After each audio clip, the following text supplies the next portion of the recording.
दोस्तों, fitness influencers के reels में, यूट्यूब वीडियोस में हम अक्सर देखते हैं 3 मंथ ट्रांसफॉर्मेशन, 2 मंथ ट्रांसफॉर्मेशन और यहाँ तक कि 1 मंथ ट्रांसफॉर्मेशन।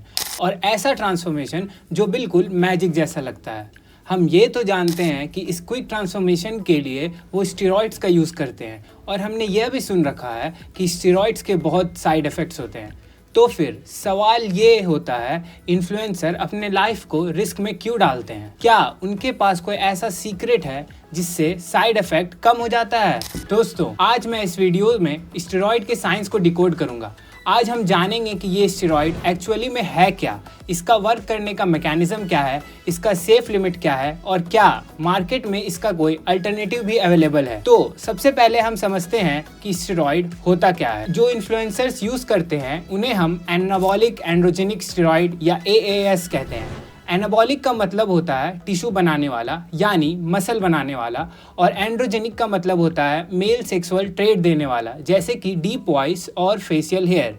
ये बेसिकली सिंथेटिक टेस्टोस्टेरोन होते हैं, जिसका इन्वेंशन मसल लॉर्ड्स डिसीज और लेट प्यूबर्टी जैसे प्रॉब्लम्स को ट्रीट करने के लिए हुआ था, लेकिन इसका यूज़ अब फिटनेस इंडस्ट्रीज में भी होता है। ये 2 डोसेज फॉर्म में अवेलेबल होते हैं, जिसमें पहला आता है इंजेक्टेबल, जिसमें टेस्ट ई, ट्रेनबोलोन, डेका आते हैं, और ओरल में 2 आते हैं, डायनाबॉल और विंस्ट्रॉल। और अगर हम इसके डोसेज की बात करें तो यूजुअली इसके साइकिल चलते हैं। बिगिनर को 300 से 500 mg पर वीक दिया जाता है और एडवांस यूजर तो 1000 mg पर वीक तक लेते हैं। तो अब समझते हैं इसका मैकेनिज्म क्या है, कैसे ये मसल बिल्ड करने में हेल्प करता है। पहला, एंड्रोजन रिसेप्टर एक्टिवेशन।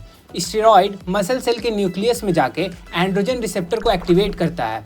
ये रिसेप्टर DNA को सिग्नल देता है कि प्रोटीन बनाओ। दूसरा, प्रोटीन सिंथेसिस बूस्ट। नए मसल प्रोटीन बनाने लगते हैं, जिससे मसल फाइबर मोटे और स्ट्रांग हो जाते हैं। तीसरा, नाइट्रोजन रिटेंशन। बॉडी में नाइट्रोजन ज़्यादा स्टोर होता है और बॉडी एनाबॉलिक मोड में चली जाती है। एनाबॉलिक मोड का मतलब होता है कि ग्रोथ मोड में चली जाती है। चौथा, रिकवरी स्पीड। इससे कॉर्टिसोल हार्मोन का कैटाबॉलिक इफेक्ट कम हो जाता है, जिसके कारण ट्रेनिंग से फास्ट रिकवरी होती है और ज़्यादा फ्रीक्वेंट वर्कआउट पॉसिबल हो जाते हैं। इन सब का कंबाइन इफेक्ट ये होता है कि मसल ग्रोथ का रेट नेचुरल से 2 से 3 गुना ज़्यादा हो जाता है और बॉडी क्विकली ट्रांसफॉर्म हो जाती है। The new England journal of medicine के स्टडी में तो ये भी पाया गया कि जो लोग जिम नहीं भी जाते, अगर उन्हें भी स्टेरॉइड दिया जाए तो उनके भी मसल मास और स्ट्रेंथ में काफ़ी इंक्रीज देखा जा सकता है। मगर हर सिक्के के 2 पहलू होते हैं। अब अगर हम इसके साइड इफेक्ट की बात करें तो उसमें hair loss, gynaecomastia, mood swings, testicular shrinkage, liver damage जैसी चीज़ें आती है। इसलिए प्रॉपर गाइडेंस ज़रूरी है। दोस्तों, होता यह है कि जब हम टेस्टोस्टेरोन बाहर से लेने लगते हैं तो हमारा बॉडी नेचुरल टेस्टोस्टेरोन बनाना बंद कर देता है। तो क्या इन साइड इफेक्ट से बचने के लिए मार्केट में सेफर और लीगल अल्टरनेटिव अवेलेबल है? जी हाँ, Crazy Bulk, Testogen, beta alanine, ashwagandha जैसे प्रोडक्ट मसल बिल्ड करने में काफ़ी मदद करते हैं। ये स्टेरॉइड जैसे फास्ट रिजल्ट तो नहीं देते, पर इनसे साइड इफेक्ट भी नहीं होता है। पूरी वीडियो का निचोड़ यह है कि स्टेरॉइड मसल तो बनाएगा और काफ़ी फास्ट भी बनाएगा, लेकिन हर एक मसल के साथ आपको अपनी हेल्थ का एक छोटा सा टुकड़ा दांव पर लगाना होगा।